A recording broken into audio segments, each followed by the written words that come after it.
Olá, começa agora o programa Questão de Ordem, um espaço para você conhecer melhor os projetos e demais trabalhos realizados pelos vereadores de São José do Rio Preto. E no programa de hoje eu recebo o vereador João Paulo Rilo, do PSOL. Vereador, muito obrigada pela presença. Eu que agradeço, Vida. Vereador, quero começar falando aí de projetos mais recentes do senhor que tramitam aqui na casa. O senhor acabou, de coisa aí de poucos meses, de apresentar um projeto que proíbe a inauguração e entrega de obras públicas incompletas ou que, após concluídas, ainda não atendam ao fim que se destinam, né? Qual que é o objetivo dessa medida? E quando a gente está falando aí de obra incompleta, o que a gente está falando exatamente? Olha, Viviane, assim, é uma forma de traduzir na prática aquilo que já fala a Constituição. A Constituição ela tem princípios em relação à gestão pública, e um deles é a continuidade. Então, serve para tanto o prefeito que está saindo como o que está entrando. O que está entrando que ele deve dar continuidade às obras de maneira eficiente que foram iniciadas pelo antigo governo. E o que está saindo, não precisa ter preocupação em inaugurar, em colocar a sua placa, porque o prefeito tem obrigação, outro governo tem obrigação de dar continuidade. Nós já tivemos isso aqui, né? O Edinho, na gestão da estação de tratamento de esgoto, ele chegou a colocar ela, ele fez um teste em funcionamento, né? Fez um dia experimental sem ela estar completamente pronta para a sua execução em 100% do sistema. Aquilo me marcou, me lembro que foi muito ruim isso, porque não tem que ter essa pressa, né? Uma vaidade de colocar a placa, então acontece muito isso. Os prefeitos inauguram coisas sem estar completamente prontas para colocar a sua placa. Isso primeiro, gera uma falsa expectativa na sociedade e pode gerar problema administrativo também depois de aquela coisa, né? Nada é mais definitivo do que o provisório. Já inaugurou assim, continua assim. E a gente depois observa problemas estruturais em obras, especialmente em obras, por conta disso. Então, a lei é nesse sentido, que proíbe mesmo, e tem que ter uma proibição. Se a obra ela não está completamente pronta, ela não tem que ser inaugurada. E o projeto fala muito além da estrutura, né, vereador? Fala também, por exemplo, de laudos ou de laudo de vistoria de bombeiro, por exemplo, todas as licenças, né? Exatamente. Completíssimo ali, né? É isso, né? A prefeitura, e com razão, ela é a maior fiscalizadora, né, de qualquer mudança que o cidadão resolva fazer na sua casa, em obras, nas empresas, nos espaços, tem um rigor em relação a laudos, a acessibilidade. Então, ela tem que ser exemplo. Se ela quer cobrar isso, e é correto que cobre, que fiscalize, né, o que a sociedade faz do ponto de vista privado, ela tem que dar o exemplo público, né? Vereador, o senhor está à frente aí do grupo que discute a implementação da Universidade Federal de São José do Rio Preto, né? A nossa frente parlamentar aqui da casa. A universidade que vai ser implementada aí pela UFSCar. Temos novidades nesse quesito? Como é que está o andamento desse trabalho, né? Está indo muito bem. A gente constituiu a frente parlamentar, incorporou entidades e professores universitários de outras federais que se colocam à disposição para ajudar no debate. Fora entidades, sociedade civil, a gente fez uma audiência pública maravilhosa aqui com a presença da reitora, a presença virtual da Bia, que é a reitora Da UFSCar, da UFSCar, né? E recentemente fiz uma reunião com ela e com dois assessores assim dela, um deles reitor, que vai cuidar da implantação da Universidade em Rio Preto. Então, o próximo passo, ela deve se reunir em breve com o prefeito atual e com o prefeito eleito. Isso tudo acompanhado pela frente parlamentar que eu presido. Então, são dois caminhos assim que podem ser seguidos. A própria UFSCar tem preferência por um, que eu penso que nós devemos ter também preferência por esse. Um caminho seria, olha, define uma área, ou o município cede, ou a União compra, desapropria, compra, e constrói o campus, e depois do campus construído, da estrutura construída, começa a funcionar. É um caminho mais demorado, mais longo. Mais longo. O outro caminho é a prefeitura cede um espaço, uma escola, um outro espaço, ou dialoga com, mesmo que seja um espaço privado, para ser comprado, para, ou o município cede, ou a União compra também, para dar início aos cursos enquanto Não se vai, constrói, não né? se constrói. Eu acho que esse é o melhor caminho, porque o mais importante é o quê? É a formação das pessoas e a oportunidade. Então não vamos perder tempo com isso, né? Porque, pô, quanto antes tiver uma universidade federal aqui, é mais pesquisa, é mais ciência, é mais Exatamente. 6 cursos, inteligência. 2.800 alunos, né? É quase 3 mil alunos. Exatamente isso. Então, é uma. Eu defendo este caminho. A reitoria da UFSCar também defende esse caminho. Então, é isso que está acontecendo nesse momento. É uma conversa com o governo que agora está no final de mandato e também tem que trabalhar conjuntamente. Exato. Por isso que tem a comissão de transição, né? Que é uma parte indicada pelo prefeito atual, outra parte pelo prefeito eleito. E esse é um ponto fundamental, né? Diz respeito ao nosso futuro, ao desenvolvimento de Rio Preto e região. Então, estou bem animado. Eu penso que essa ideia de iniciar, né, de a prefeitura apontar um espaço onde é possível iniciar e depois nós vamos construir um espaço mais adequado, né? Também a gente tem aquela imaginação, aquele sonho que você pensa no campus de universidade, você pensa aquele espaço aberto, as pessoas tomando sol Não, feito no, especialmente no para gramado, isso, pensado para né? isso, mas também nós temos urgências, não precisa ser esse modelo apenas. O mais importante é a pessoa, o estudante está dentro ali da sala de aula, né, matriculado, adquirindo conhecimento, se formando o quanto antes, devolvendo para a Para a sociedade sociedade. aquilo que a universidade universidade pública oferta para ele. Vereador, agora falando um pouquinho de leis do senhor que já estão em vigor, o senhor é autor de uma lei que determina aí que quando as crianças nasçam com fissura lábio-palatina e anomalias crânio-faciais, isso seja imediatamente remetido, informado à Secretaria de Saúde para garantir que o atendimento dessa criança e o tratamento dessa criança seja o mais ágil possível. Recentemente, o senhor pediu ao Executivo algumas informações sobre o cumprimento desta norma. Como é que está essa questão? Olha, a negligência do governo municipal em relação a isso é espantosa. Que embora você tenha, né, vamos dizer assim, o Estado, por meio de centros especializados, aqui o HB, ele faz em tese, ele trataria, mas não acontece como deveria, essa é a verdade. As famílias precisam ainda continuar indo para Precisam Bauru. para Bauru, né? Uns tratam aqui, mas tem que ir para Bauru. E quanto mais você demora, você dificulta a recuperação. Sendo que se você, assim que a criança nasce, faz o diagnóstico, tem um protocolo de encaminhamento e o atendimento, ele tem que ser rápido e eficiente, você melhora muito a qualidade das pessoas. Você tem uma chance imensa de fazer a correção, né, arrefecer essa deficiência, essa má formação e oferecer uma qualidade de vida. Quantas pessoas a gente não encontra, crianças já de 9, 10 anos, que demorou para fazer o atendimento e aquilo vai carregar para o resto da vida.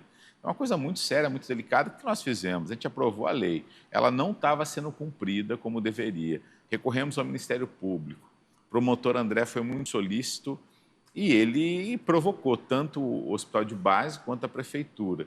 Então, o hospital de base agora manifestou, diz que vai montar o centrinho aqui, um centro de Olha atendimento só. que está atrás de recursos. Também vou me envolver nisso, atrás de emenda parlamentar, também fazer indicação do nosso próprio mandato de emendas parlamentares para esse programa, conversar com demais vereadores.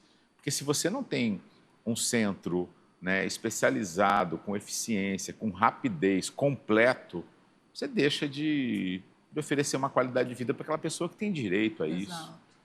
Então, é muito ruim você ter que ir para as mães ter que ir para o Bauru. E não são todas que vai ter Que condições. Veja, podem, né? esse é o problema.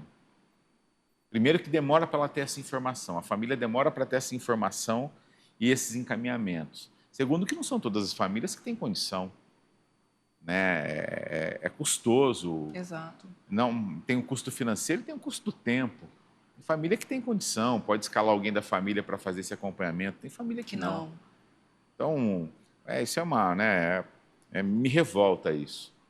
Você sabe que as crianças poderiam ter uma outra qualidade de vida, né? Evitar bullying, evitar sofrimento, evitar traumas, e não tem por conta de um desencontro, de uma incompetência das esferas públicas. Vereador, há anos o senhor trabalha com um assunto aqui na casa, nesse combate de uma terceirização que acaba, no serviço público, que acaba afetando os trabalhadores, né? Empresas que não cumprem as normas, as regras e os direitos trabalhistas. Tem uma outra situação que o senhor aponta como se fosse uma terceirização da política social do município. O senhor falou, inclusive, recentemente sobre isso na tribuna da Câmara, um caso que envolveu a casa de acolhimento a mulheres que são vítimas de violência doméstica aqui no município. Como é que o senhor vê essa questão dessa terceirização na área social, a atuação dessas ONGs que acabam assumindo esses serviços? Como é que o senhor acha que isso tem que ser conduzido daqui para frente? Eu penso que a terceirização de serviço via empresas, né, terceirizadas tem que ser repensada, mas urgentemente. Isso é grave, é muito grave. E isso pega uma parte significativa do nosso orçamento. No levantamento que nós fizemos, tirando ONGs sociais, convênio com a FUNFARM, só essas empresas terceirizadas que oferecem serviço de vigilância, merendeira, né, motorista, mais de 300 milhões por ano. Mais de 300 milhões. A maioria dessas empresas, não todas, mas a maioria, apresenta problemas seríssimos de condução na relação de trabalho, calote, não paga os direitos. Algumas delas está provado que são esquemas de corrupção, que tem funcionários fantasmas, que é para poder pagar o chamado custo político. São torneiras da corrupção que precisam ser fechadas urgentemente. Nós precisamos melhorar a legislação para fazer edital e pensar seriamente numa possibilidade, que é a contratação por empresa pública. Você aproveitar uma das empresas existentes Já públicas, existentes, né? ou criar uma empresa pública para fazer contratação. Nós não vamos fazer contratação nenhuma da forma que está sendo feita hoje. Não, você pode continuar fazendo uma parte, contratos menores, mais rápidos, mas de uma outra forma. A empresa tem que apresentar uma super garantia, você tem que reter muito desse dinheiro já na fonte, para que não ter risco de tomar calote, da empresa não depositar FGTS. É uma vergonha, é um escândalo, é uma indústria de sofrimento e uma indústria de calote e corrupção. Espero que o atual prefeito dê uma atenção especial a isso e que a gente, a partir do ano que vem, comece a melhorar esses contratos, fiscalizar os existentes. Então, isso tem que ser feito. Até porque, na minha opinião, se a gente gasta aí mais de 300 milhões para fazer esse serviço, na minha opinião, poderia gastar 150 milhões, oferecer o mesmo serviço e economizar 150 milhões, pagar melhor as pessoas, não ter risco de calote, porque isso acontece por conta de esquema de corrupção. A terceirização, ela virou uma grande indústria de corrupção, de calote, de sofrimento, às custas do quê? Dos trabalhadores. Vereador, você falou um pouquinho aí do orçamento, né? Queria falar da emenda que o senhor fez à LOA, né, a Lei Orçamentária Anual, pensando aí no orçamento nosso aqui do município de 2025. O senhor fez uma alteração para garantir 1% do orçamento para a cultura. Sim, essa é uma pauta antiga. Rio Preto é uma vergonha o orçamento da cultura. A gente fez um levantamento, Rio Preto deve ter um dos piores orçamentos de cultura do estado, deve estar entre os piores. Entre as cidades, as principais cidades das regiões metropolitanas constituídas, é o pior orçamento, é menos que 0,5%, é 0,3%. O que preconiza o Sistema Nacional de Cultura? O município tem que ter Fundo de Cultura, Municipal de Cultura. Fundo Municipal de Cultura, tem que ter Conselho Municipal de Cultura Deliberativo e tem que ter pelo menos 1% do orçamento investido em cultura, pelo menos. Então, essa emenda do 1%, e às vezes as pessoas falam, nossa, mas só 1%? Mas hoje, se aplica 1% do orçamento em Rio Preto, seria 3 vezes mais, né? Você triplica o orçamento atual. Então, é uma luta antiga do movimento cultural, dos artistas, produtores da cidade, e que o prefeito fez todas as manobras possíveis para não aprovar. E pior do que isso, né? Ele vetou a emenda, a gente derrubou o veto na LDO, ele entrou com uma ação judicial, perdeu, e hoje tem um grande conflito, que depois nós aprovamos na lei orçamentária, né? Para quem está nos assistindo para entender. Primeiro a gente vota a lei de diretrizes orçamentárias, depois a gente vota o orçamento. Então são duas peças que elas têm que ser complementares. Nós aprovamos a emenda nas duas. Derrubamos o veto na LDO, ele recorreu na justiça e a gente ganhou. Praticamente ganhamos, né? Tem um apontamento. E aí o que aconteceu? A gente aprovou na lei orçamentária, ele derrubou, o prefeito derrubou o veto, nós não conseguimos derrubar. E a justiça agora está apontando a contradição. Falando no orçamento está um valor, na LDO está outro. Isso tudo foi importante, né? Que você vai acumulando força e discussão sobre isso. Nós vamos apresentar novamente esse ano e lutar, porque não é possível um orçamento, né, desse tamanho. Né? E a emenda do senhor destina 19 milhões para a cultura, 14 saindo da Fazenda, 14 milhões da Fazenda. Você tem que fazer o apontamento de onde sai. Exato. Então, a gente vê a secretaria, por exemplo, a Fazenda, a secretaria meio, não ia tirar da saúde, não ia tirar da educação, da assistência social, secretaria meio. Comunicação. Por que a comunicação tem que gastar tanto dinheiro assim com propaganda, muitas vezes enganosa?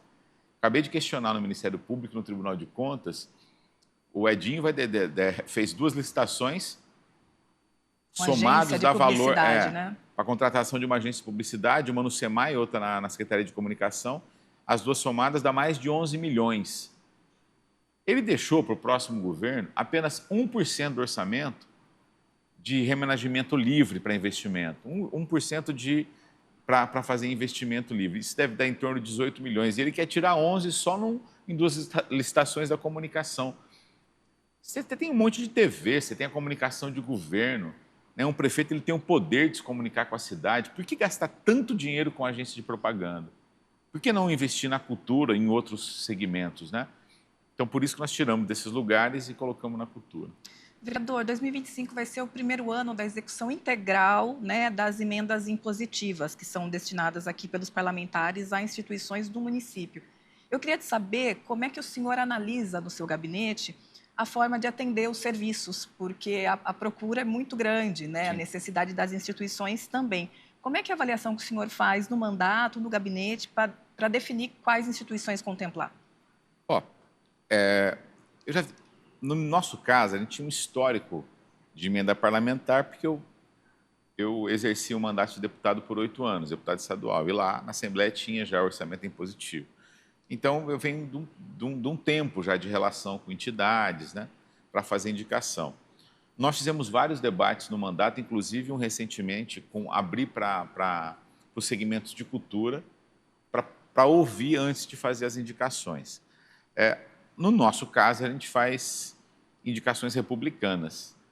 A gente indica para a Santa Casa, indica para o HB, indica para a Instituição Renascer, para a PAI, para o São Judas Tadeu, entidades assim e outras, né, Arprom, entidades que têm, que de fato... Consolidadas, né? Consolidadas, que têm uma prestação de serviço à comunidade inconteste. Nunca ouvi falar de esquemas de corrupção nessas entidades. Então, a gente faz. E também indica recursos para reforma de escola, algumas escolas, porque nós estamos com um problema sério de estrutura nas escolas. A gente faz indicação para a cultura, que é fundamental, né, para você criar perspectiva. A cultura é fundamental para a juventude, para a cultura de paz, né, para você... A juventude precisa colocar a sua energia, o seu talento. Então, é via esporte, via cultura, que é fundamental. A gente fez essas indicações. Agora, Vivi, tem uma delicadeza. A gente aprovou isso, e eu me lembro, eu fui um defensor do orçamento aí, legislativo, vamos chamar assim. Eu não gosto dessa palavra impositivo. É uma parte do orçamento, uma pequena parte do orçamento em que a Câmara Municipal faz indicações. Na perspectiva de ter uma relação republicana, uma relação correta. Se tem vereador que está mal intencionado, se tem vereador que está indicando recurso para entidades que é dele, eu acho isso um absurdo. E acho que isso deve ser denunciado, isso deve ser refletido, e o vereador não pode fazer indicação de emendas para entidades em que ele controla. Isso não é sério. Isso aí depõe contra uma iniciativa que foi importante. É importante o vereador ele ter reconhecimento, ele ter força política. Quanto mais força política, quanto mais relação com a sociedade ele tem, mais independente ele fica em relação ao governo. O vereador não está aqui para atrapalhar o governo, mas está para ser independente, para votar a favor de propostas do governo quando elas são boas e para ter também a coragem, independência, força política para falar não para o governo quando ele propõe coisas absurdas. Né? E aí a emenda parlamentar ela serve para isso. Você cria uma relação, você está ajudando. A emenda parlamentar ela vai chegar onde o governo não estava conseguindo chegar. Em ajuda para a Santa Casa, por exemplo, que é o único hospital que faz internação de baixa e média complexidade aqui no município. Né? Então é importante, às vezes falta ali, é importante você contribuir. A PAI é uma entidade fantástica, em conteste, precisa de recursos. A Renascer, que faz um trabalho de reabilitação, um trabalho delicado, que muitas vezes a prefeitura não tem alcance. É importante.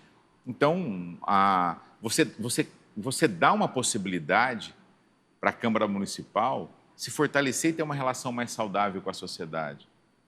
Agora, se o vereador está fazendo esquema, indicando recurso para obra, em algum esquema com empreiteira e tal, eu não sei. Agora, se está fazendo, quem souber tem que denunciar. E o que eu estou percebendo aqui é que tem vereador aqui que tem relação com entidades, né? Muitas vezes são os principais dirigentes dessas entidades e vai fazer indicação de emenda parlamentar para a sua própria entidade. Eu acho isso um absurdo, acho uma deformação democrática. Não acho isso correto, porque desequilibra o jogo. Você ligado a uma instituição é natural, porque muitas vezes o vereador chega aqui depois de um trabalho social que ele fez. Ele acessa a Câmara por meio de um trabalho social, mas você tem que se diferenciar. Se o teu trabalho social é bom, você não precisa ficar submetido ao governo para poder mantê-lo. Isso não é correto. Muito menos fazer indicação de verba pública para uma entidade que você controla, até porque depois do processo eleitoral, essa entidade tende a te apoiar. Toda a relação social que você criou a partir dessa entidade social tem uma tendência a te apoiar. Isso desequilibra o jogo democrático. E aquele que não tem entidade? E aquele que não tem emenda parlamentar? Para mim, a emenda parlamentar ela tem que ser indicada de maneira republicana. Não dá para ser fisiológica, não dá para atender a própria base. Eu acho isso uma imoralidade e a minha humilde sugestão a vereadores que têm essa intenção é que parem com isso, porque eles podem colocar em risco um programa que foi importante para ser um avanço democrático, você empoderar a Câmara Municipal para fazer indicação orçamentária, mas tem que ter uma régua ética nessas indicações. Né? Vereador, agora eu gostaria de falar um pouquinho sobre resultados das últimas eleições municipais. O senhor foi reeleito para o cargo de vereador com votação recorde, 9.968 votos, e inicia aí um novo mandato em 2025. Como é que o senhor avalia essa votação tão expressiva? A quais elementos da sua atuação e da atuação do seu gabinete você acredita que falam tão alto à sociedade, né, a ponto de vir esse retorno nessa eleição, nesse número de votos? Primeiro, é uma oportunidade para eu falar do trabalho em equipe que a gente tem. Eu acabo liderando, eu sou a figura pública de um grupo político que fui eleito, mas tem um coletivo, né, no suporte desse trabalho que eu acabo vocalizando. Eu vocalizo muitas vezes na tribuna da casa, nas minhas ações, nas entrevistas, o trabalho de um grupo. Então, você tem uma assessoria, né, atenta, vamos dizer assim, muito envolvida com o trabalho, é fundamental.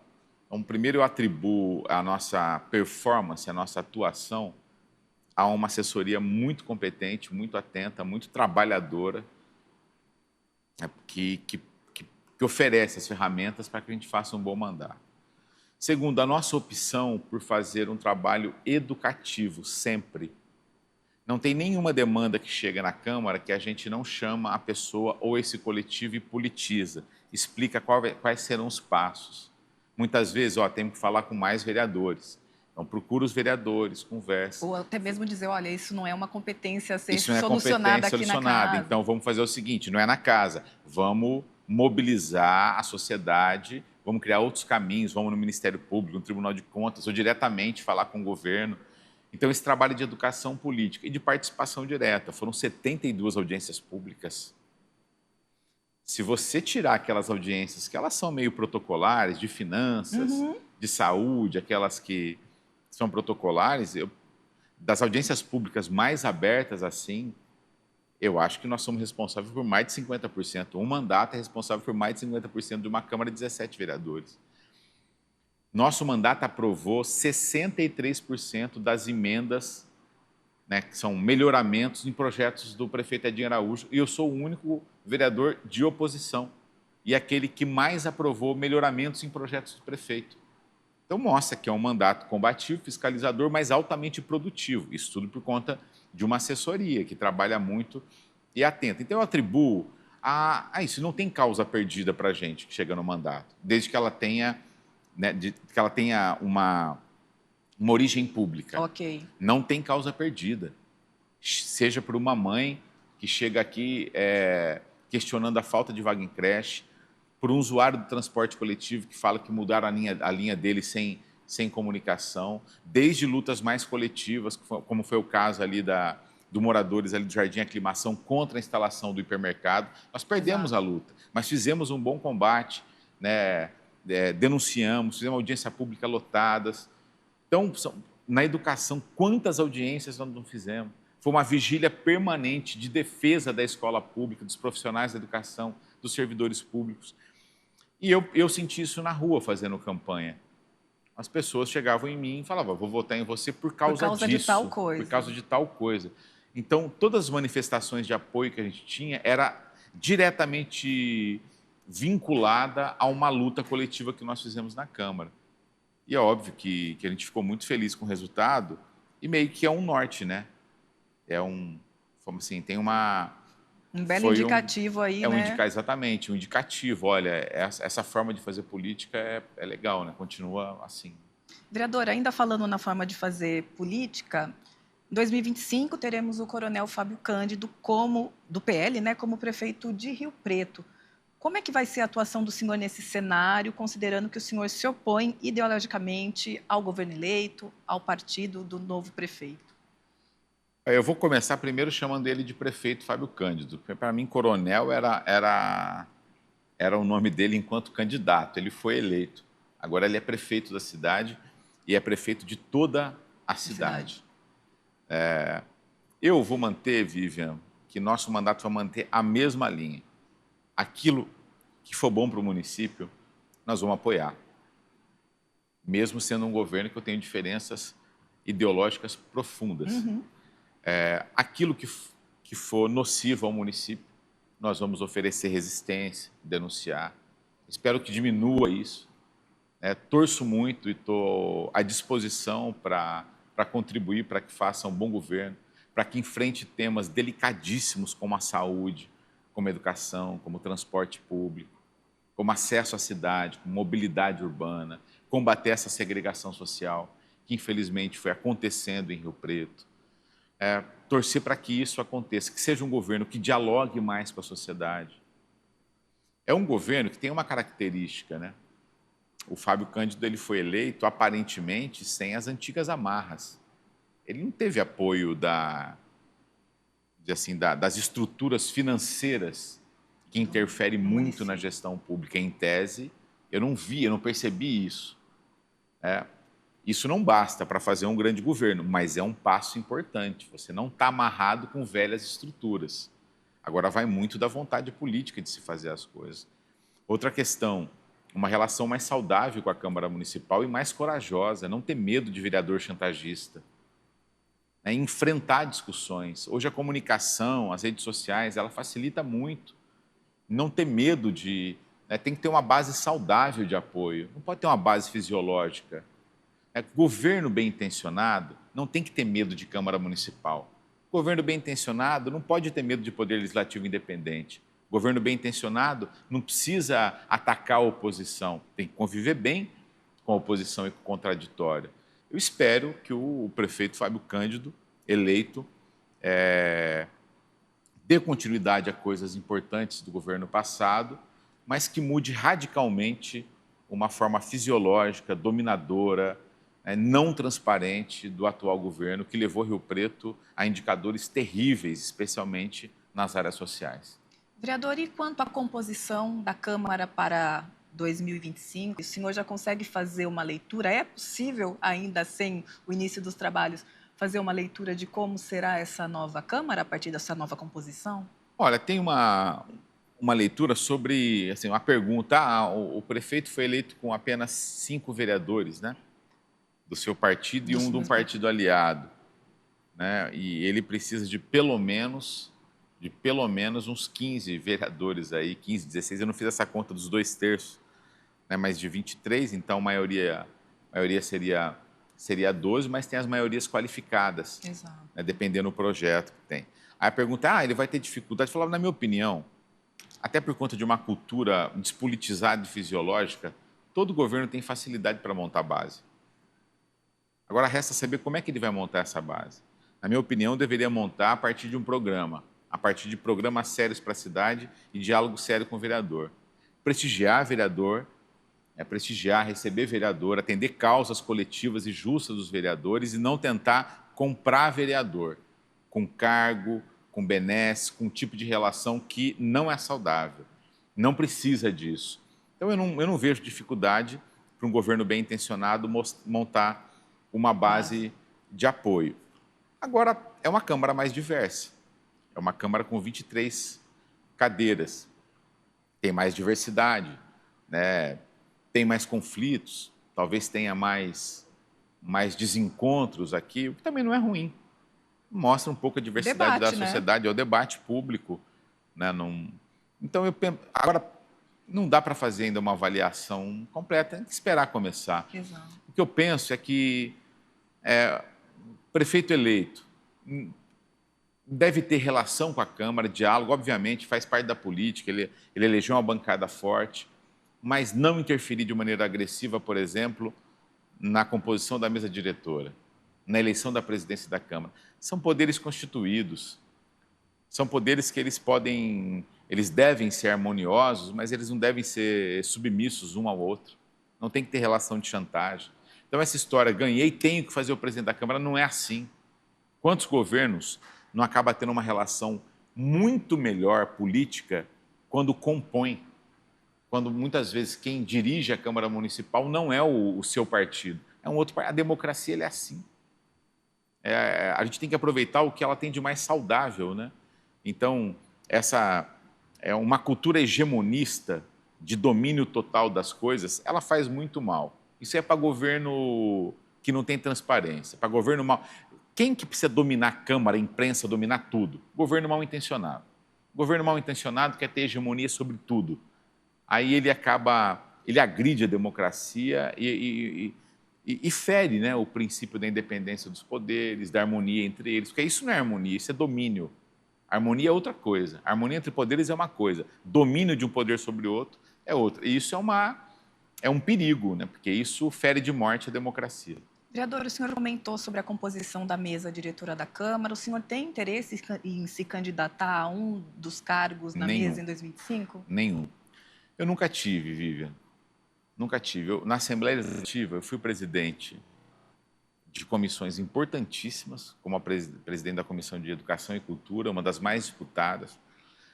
Compus Comissão de Finanças, também uma das mais importantes.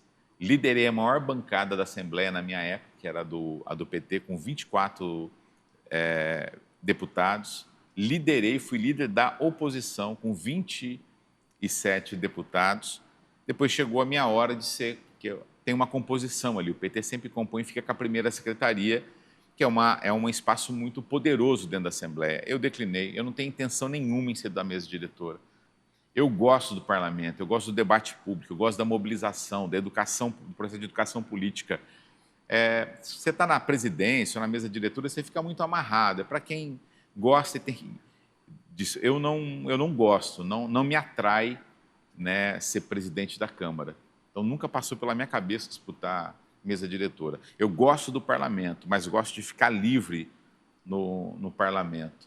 E também não teria sentido nenhum eu me organizar para ser presidente da Câmara num governo em que tem, dependendo do aspecto, nós somos ideologicamente antagonistas. Então, não teria sentido nenhum. Vereador, queria que o senhor falasse um pouquinho. O senhor mesmo comentou que é um vereador de oposição aqui.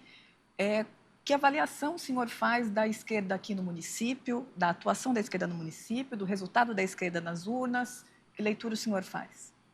Vivi, a gente vive uma grande contradição aqui, uma amargura, né? Com a amargura que foi o seguinte: foi o maior resultado parlamentar da esquerda na história de Rio Preto. Nós fizemos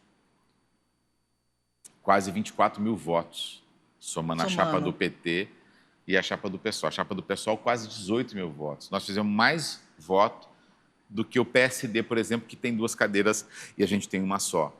Por que a gente tem uma só? Não porque nós não fizemos voto para ter 2 cadeiras. Se estivéssemos juntos, somados, né? Também a legislação, ela foi piorando o voto proporcional.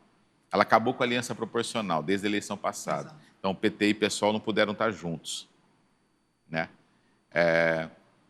A outra questão, uma regra absurda, que é a imposição da cláusula de desempenho para poder assumir, no nosso caso, a segunda cadeira.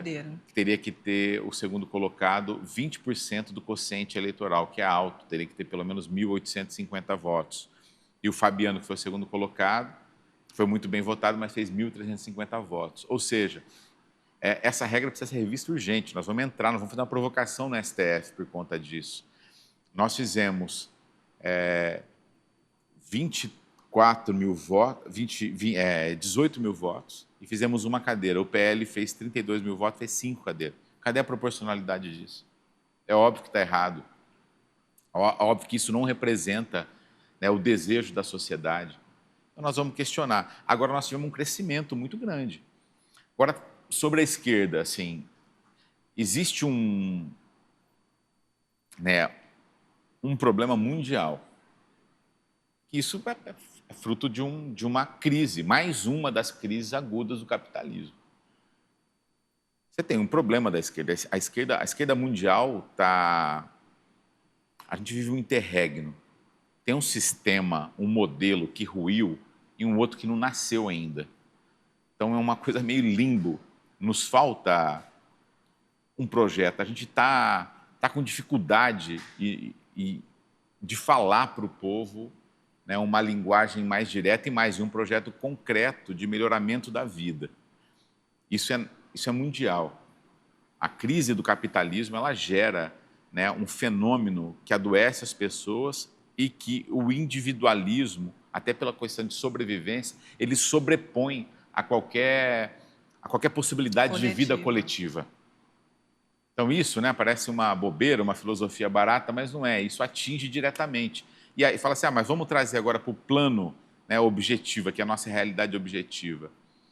Quem que acorda 4h30, 5 horas da manhã para chegar no trabalho, transporte coletivo, trabalho exaustivo, ganha pouco, não tem vaga do filho em creche, chega depois em casa cansado, dorme para acordar de novo 4h30, 5 horas, tem tempo para pensar na coletividade, na ação política?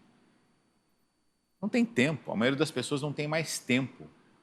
Esse sistema é máquina de moer gente. Então você tem uma dificuldade imensa, né, de organização popular, de organização, de mobilização. Uma forma de comunicação terrível, né, superficial, rasa, as pessoas se informam de uma maneira muito, muito rasa. Então tem uma dificuldade. E a esquerda não conseguiu. Assim, tem que assumir, como também um dirigente de esquerda, a gente tem que assumir isso. Né, não erros, né, fazer balanço sobre erros e também de insuficiências. A gente sofre uma insuficiência de formação de quadros, de criar agenda para que as pessoas possam participar. Exato. E isso e tem uma coisa que também não pode, eu falei isso até durante o segundo turno. O governo Lula tem feito coisas importantíssimas estruturais, mas não conseguiu melhorar a vida das pessoas de maneira significativa. E isso teve um reflexo na eleição. Eu vou dar um exemplo assim, emblemático. Cidade de São Paulo. O Lula ganhou a eleição para presidente na cidade de São Paulo. O Haddad ganhou a eleição na cidade de São Paulo. E o Boulos fez 40% dos votos. Cadê os outros 15% de gente que votou, que estiveram lá? Eles estão no fatalismo, eles estão desiludidos com um governo que prometeu uma melhora rápida na vida e não entregou ainda. Não significa que o governo não está sintonizado com essa urgência, não está conseguindo mesmo. Não está conseguindo mesmo, está patinando. Nós vamos colher coisas importantes, mas, na minha opinião, onde a esquerda perdeu a eleição no Brasil, além dessa conjuntura mesmo, né, mundial, mais filosófica, de uma nova utopia, de novo programa para a humanidade proposto pela esquerda, nós perdemos a eleição muito na gôndola do supermercado e na bomba de gasolina, na vida real, bolso, né? No bolso. A carestia, o custo de vida está muito caro. Ah, mas aumentou o emprego. Aumentou que tipo? Aumentou o emprego, é verdade, isso não é pouco. Mas que tipo de emprego? Esse, que a pessoa trabalha, né? Ela vive pro trabalho apenas. Ela não tem tempo da reflexão, ela não tem tempo da diversão com a família, ela não tem tempo, né, do descanso, ela não tem tempo do prazer, ela não tem tempo da cerveja, não tem tempo da igreja, não tem tempo da comunidade, não tem tempo do futebol. Aí não dá. Não há quem aguente, as pessoas percebem, sabe, estão sentindo, não é que percebe, está sentindo na pele essa dureza. Então, esse é o desafio da esquerda. Como ter um programa democrático, né, que dê mais humanidade, que dê mais felicidade, que diminua as desigualdades de uma maneira mais rápida, que as pessoas têm urgência, quem está no sofrimento tem pressa. Então, atribuo isso. Agora, em Rio Preto, nós tivemos um aumento de voto. A eleição passada, a esquerda estava toda dividida. O PCdoB teve um candidato a prefeito, o PT teve a Celi e o pessoal, o Marco Rilo. Nós fizemos um arranjo, o Marco Rilo ele se filiou ao PT novamente, foi candidato. Juntos, a eleição passada, somado tudo, eu acho que deu, sei lá, 6%, 7% dos votos, todos eles juntos. Marco Rilo teve quase 12% do voto nessa eleição. Nós tivemos um aumento de mais de 50% de votos para vereador. Então, teve um aumento, nós estamos recuperando, né? E tem essa legislação aí equivocada que nos impediu de acessar mais uma cadeira. Mas, ainda assim, você não pode se iludir. Acho que é um longo caminho. Nós temos que trabalhar muito, nós temos que voltar a ter um trabalho de base, de formação política mesmo, de diálogo com as pessoas, criar condições para que as pessoas que queiram militar possam militar. E não é simples isso. É um desafio, mas eu penso ser perfeitamente possível ter um salto de qualidade de organização da esquerda e um projeto de cidade que encante as pessoas. Tá certo. Vereador João Paulo Rilo, agradeço imensamente sua participação nessa avaliação do 2024, as perspectivas para 2025, que a gente possa se encontrar no próximo ano debatendo muito mais a política aqui da cidade. Obrigado, Vivian, eu que agradeço o espaço. Pessoal, esta edição do Questão de Ordem fica por aqui. Se você quiser rever este programa, basta acessar o nosso canal no YouTube. Estamos lá como TV Câmara Rio Preto. Todas as informações sobre projetos que tramitam na casa, as frentes parlamentares, comissões, você também pode se informar pelo nosso site, riopreto.sp.leg.br. Estamos também nas redes sociais, no Facebook e no Instagram. Muito obrigada pela companhia, muito obrigada pela audiência e até o próximo programa.